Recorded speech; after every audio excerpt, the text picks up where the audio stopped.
Yeah, today we'll be looking after the protocol stack, where we are going to see that how this internet small computer system interface is going to work.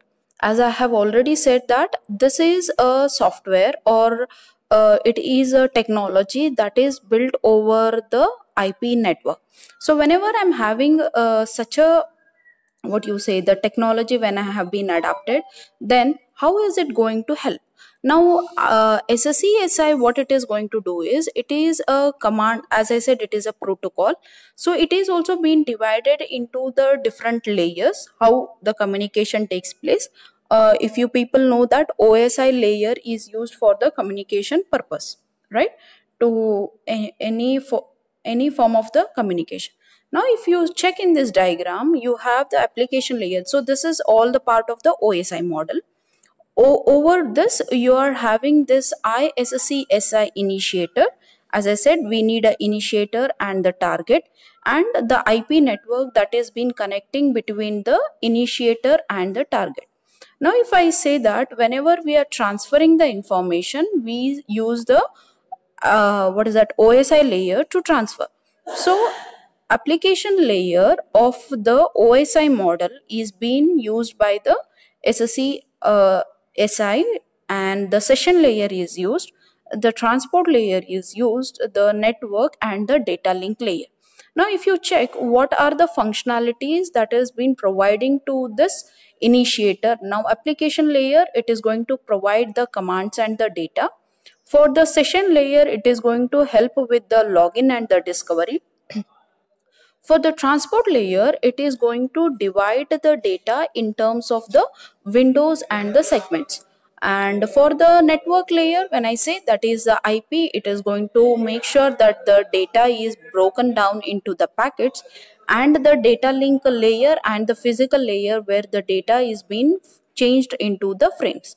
So now when it is going from the initiator to the target, the same procedure is being followed. So it is the top to bottom, and at the target it is to the bottom to the top. Now you can check in this diagram that the data that you want to send, it is being encapsulated in the small computer system interface, okay, using the application layer. And then we have been having this ISCSI, that is the session layer, that is again encapsulating the data, and SSCSI, and again this whole part, this whole data is being encapsulated in the TCP frame, where you can check that in the terms of segment. And this whole data, please remember, this whole data which is acting as the segment, it is being encapsulated using the IP headers. Now this whole content is being formed as a packet, where it will be dividing in terms of the various packets with the sequence number, with the acknowledgement, with the flags, everything it is going to set, and then it is transferred over the Ethernet. So please remember, a simple data, we feel it as a simple data, but whenever it is transferring over the channel, so this all process has to be formed. And also remember that once this data is being from the initiator, now when it is going at the target, then what it has to do, it has to decapsulate. So decapsulation in the sense, what, the first Ethernet header has to be removed, then the IP header has to be taken out, then the TCP, then ISCSI, then SSCSI commands, and later only the data is being provided. So remember, all these things, whatever is happening is involving the programming, right? So whenever you have to attach an header, over there again the programming part comes there. It has to identify the sequence number, and it has to identify the packet number, which packet is being missing, or all the packets being received, and at that same time it has to send back the acknowledgement to the initiator for the information that is being received. Okay, so if you see the functionalities of each and every layer, he has been mentioned here.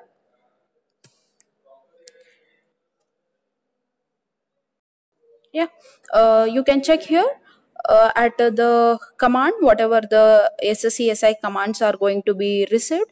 that is broken down in terms of commands, data, and the status messages that are all encapsulated using the TCP IP.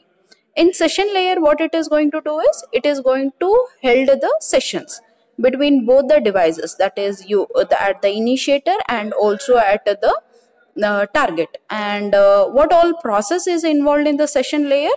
It is going to handle the login when you log in, and it is going to authenticate, and it is going to discover the target where the target is available, and it is going to manage the overall session, right? And what is the functionality provided by the transport layer is the message flow. It is looking at the windowing, it is looking at the error recovery and retransmission.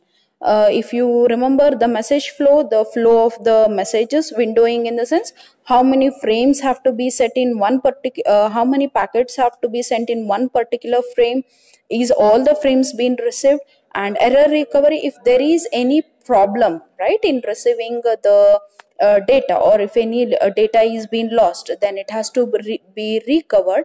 And if in case it is not able to recover, then again it is going to ask you to retransmit the data. And at the network layer, what it is going to make, it is going to make sure the addressing and the connectivity is established. And with the help of the data link layer, it is going to enable the node to node communication, and also with the help of the physical layer, it is going to transfer all the data to the users, right? Moving on to the next one.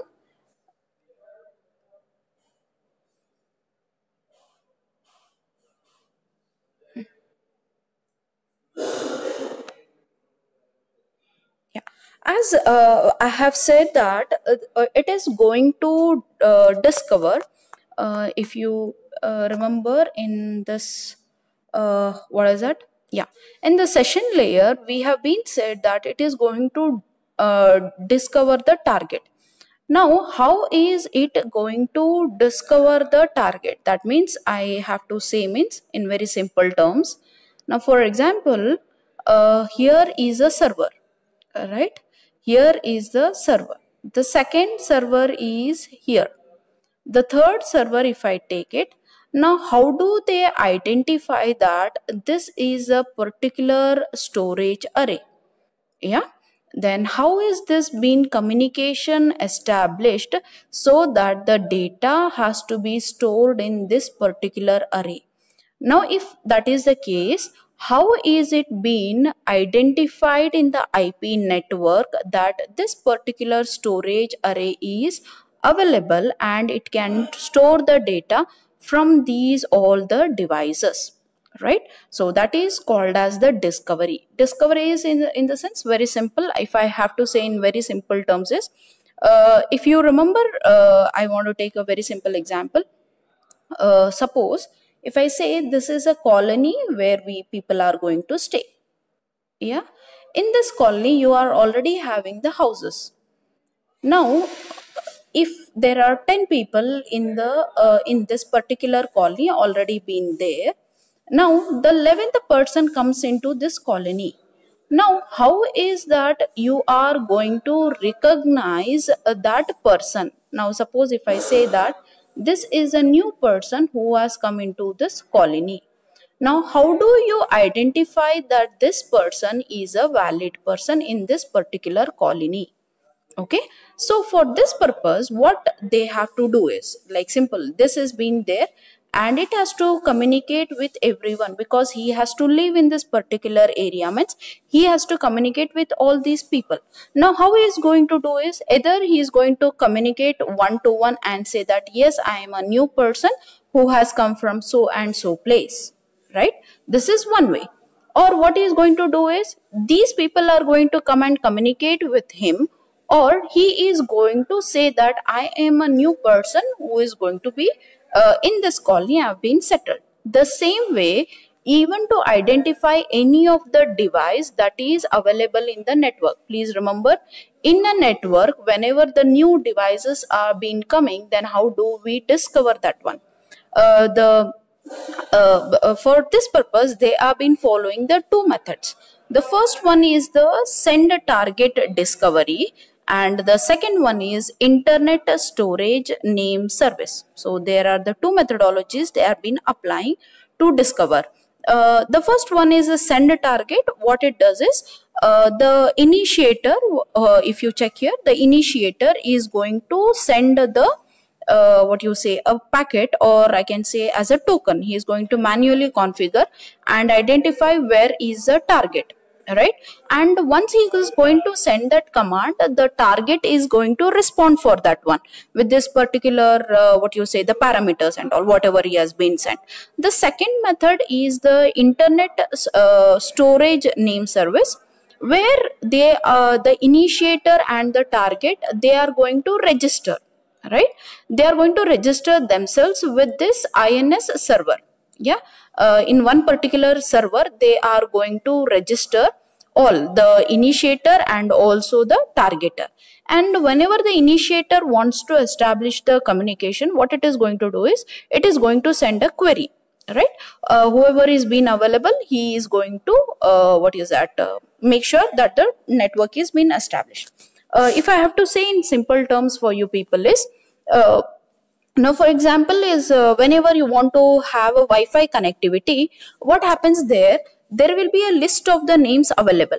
If you see that whenever you want to connect it to a Wi-Fi network, a list of the names will be available.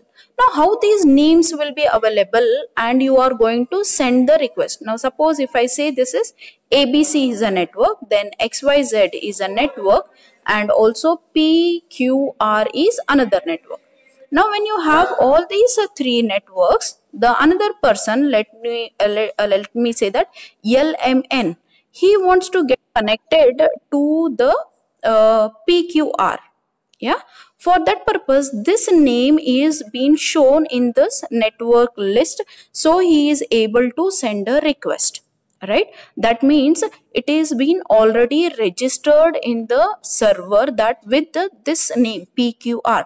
So the second option is available, that is internet storage name service. Okay, are you getting this one? So this is being registered. Now in case if it is not been registered, then what he is going to do is he is going to search for the devices. Is any Wi-Fi network available for me? He gives a search request. When the search request is being given, then it is going to identify wherever the manually it is going to check, and it is going to search which all the active networks are being available. So these are the two ways. In the what happens is when it is a searching manually, then it is going to take a lot of time. But if the name is directly being shown, then what is there? I directly send a request for the the request for the command, and it is being accepted. So the second one is going to reduce the task, right? The moving on to the next one. So this is how they are going to identify the target and the initiator. The next one is, how do we identify these names? When I say these names, they are nothing but the unique identifier. So that we can, that is used to identify either the initiators or the targets. For example, for your each and every Wi-Fi, if you say you are providing the names, right? Whenever you give the hotspot, whenever you are having a Bluetooth device, or even your devices are also having a particular names. These all names, whenever it is being there, you just specify the name. But behind, if you check, there is a particular IP address with the particular names and the numbers. So what is this combination? It is involving the department name, the application or the manufacturer, or the serial number, or any asset number, right? Or any tag it has been involving, and all together we make one particular name, right? So even in this one also they are using the two types. One is ISCSI qualified name, that is called as IQN, right? So this is usually registered by the company, and whenever I'm including this one, we are trying to include the date, so that whenever I transfer the data and all, at the time there is no more conflicts with this one. So now you can check here, one of the example he has been mentioned, where we have IQN 2008-2 to .com with the example and this optional string. When I have this optional string, I can include any identifier, like the host. I can include serial number, asset number. Example, I can say that whenever you want to rename your Wi-Fi and all, you'll rename with a very what is that? Some disguised names and all, like a hack, change the WhatsApp, something you will name it, right? Whenever you're naming, but before that, remember you have been having that IP address, along with that the optional string it is being provided. So for any person to remember the whole name or that number is difficult, so they are been reducing that.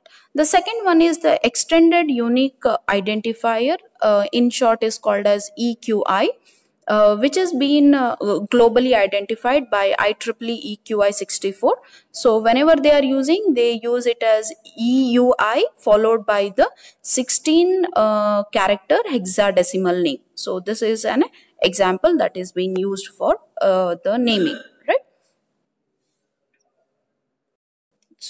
So this is all about the ISSC SI.